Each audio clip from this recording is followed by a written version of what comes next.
The Thanksgiving Bowl by Virginia Kroll, illustrated by Philomena O'Neill. The Thanksgiving Bowl. Thanksgiving Day dawned on a sunny town. At Grandma Grace's big white house, tummy-tempting smells greeted her family as they came from their faraway homes.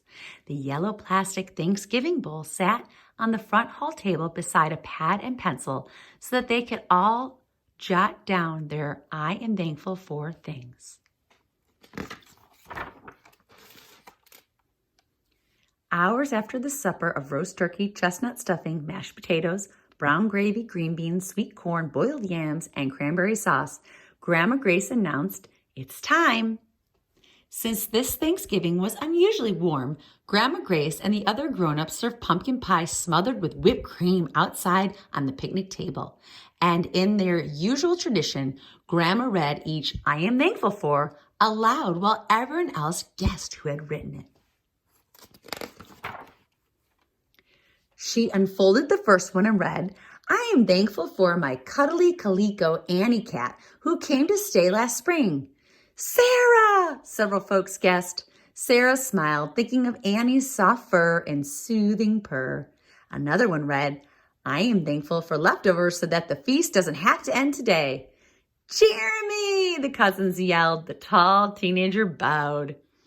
After each I am thankful for, baby Joshy clapped his chubby hands and said, me too, which made everybody laugh. The very last slip of paper said, I am thankful that everyone I love is thankful. Grandma Grace, shouted a chorus of voices. As the sun went down, the wind kicked up. Grown-ups grabbed plates, forks, and cups, and everyone rushed inside. The Thanksgiving bowl tumbled to the ground unnoticed. Across the road to the Rooney's farm it rolled, bumping through rows of cornstalk, stubble, and wilted pumpkin vines. Finally, it lodged upside down between two low bushes at the far end of the field. On a chilly December night, when the field was awash with the light of the full, cold moon, a meadow mouse scampered about, nibbling left-behind seeds. Suddenly, she saw a silent-winged barn owl coming toward her. The mouse eeked and scurried away as the barn owl bore down. Oh, but what was the bright-colored object? The mouse squeezed under the yellow plastic bowl just as the barn owl's talons scraped it. Whew! The bowl had a comforting smell and a cozy feel about it. So the mouse hunkered down, wrapped her tail around herself, and slept until she could safely get away. When she pushed her way out, the yellow plastic bowl turned right side up and went rolling away in the wind again.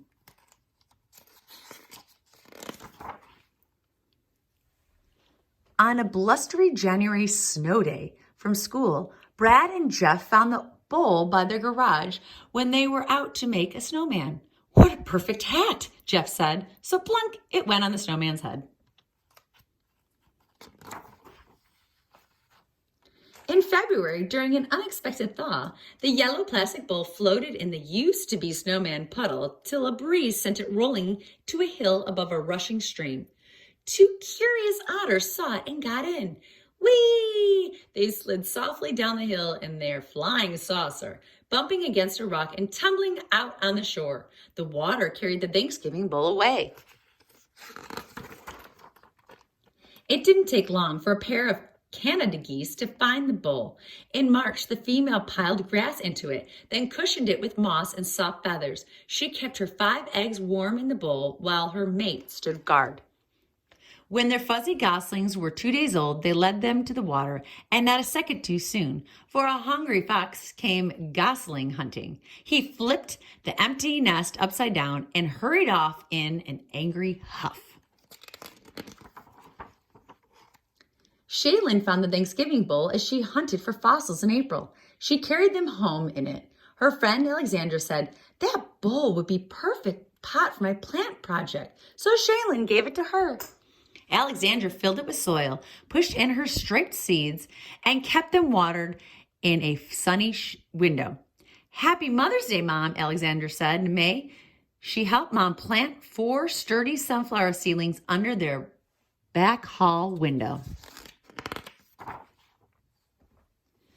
The Thanksgiving bull blew again, over the lawn and down the road to Pine Tree Pond. In June, Tori squealed, "Tadpoles!" She spotted the bowl, scooped up 7 tadpoles into it, and took them to school. There, she and the other 3rd graders watched them every day until they turned into full-fledged frogs. Tori brought the frogs back to the pond in the yellow plastic bowl and let them go. The bowl found its way across the highway to an apartment building. Alyssa used it as a boat to float her doll, Denise, in her wading pool on a sweltering July afternoon.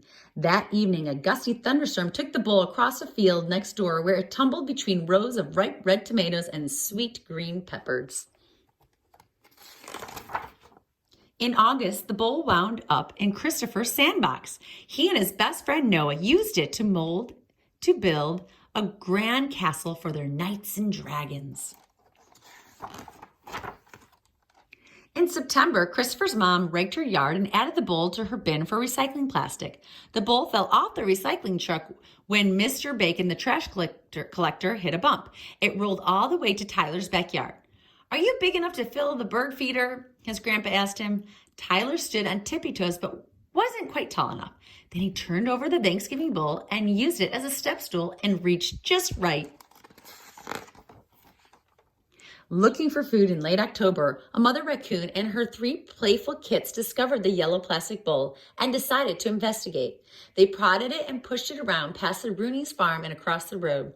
When they got hungry, they left it in a pile of orange leaves in front of a big white house.